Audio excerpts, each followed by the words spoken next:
최근 강원도청사 이전 부지가 결정됐습니다. 지난 도정에서 캠프 페이지터로 결정한 것을 김진태 지사 취임 이후 다시 결정하면서 뒷말이 무성한데요.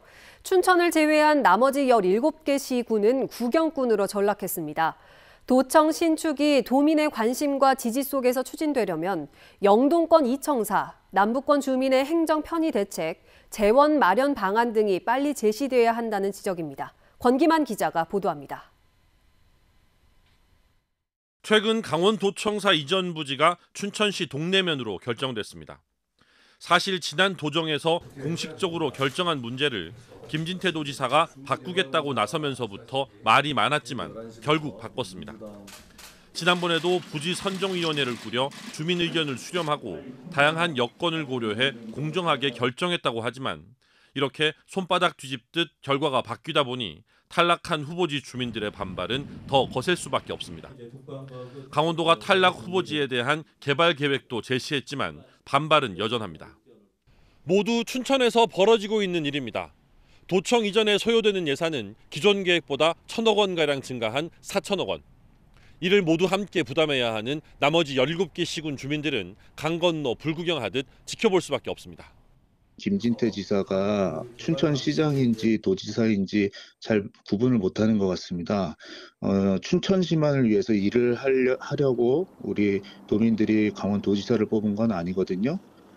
강원도청사 이전 사업이 시작되면서 도민 전체가 참여하는 공론화 절차가 필요하다는 주장이 나왔고 일부 시군은 유치 의사까지 밝혔지만 강원도는 춘천 내 이전 입장만을 고수했습니다. 남부권 주민들을 위해 원주의 분소 개념에 청사 건립 요구도 있었지만 강원도는 받아들이지 않았습니다. 김 지사의 공약인 영동권 제2청사 건립은 조직관리 방안이 먼저 나와야 한다며 아직 구체적인 건립 계획은 없다고 밝혔습니다. 상황이 이렇다 보니 춘천을 제외한 나머지 시군 주민들의 동의와 지지 없이 독단적으로 추진하는 도청 이전 사업이 제대로 진행될 수 있을지 우려의 목소리가 나오고 있습니다. 구성원들의 의견 수렴 과정이 기본적으로 다 거쳐야 되는 것이죠. 그게 다 민주화 과정이고 그런 부분이 생략된 채로 가면 어떻게 보면 사업 추진력도 많이 떨어진다고 볼 수 있겠죠. 이런 상황에 강원도와 춘천시는 도청 신축 예정지 일대에 100만 제곱미터 규모의 행정 복합 신도시를 건설하겠다는 계획을 발표했습니다. 여기에 또 얼마나 많은 도민들의 혈세가 투입돼야 할지 가늠하기조차 어렵습니다. 도청을 새로 지을 장소는 결정됐지만 재원은 어떻게 마련할지 제2청사와의 역할 분담, 남부권 주민들의 행정 편의를 높이는 방안은 무엇이 있는지 도민들의 의견을 적극적으로 듣고 여기에 기초해 도청사 이전 사업을 진행해야 한다는 지적에 힘이 실리고 있습니다.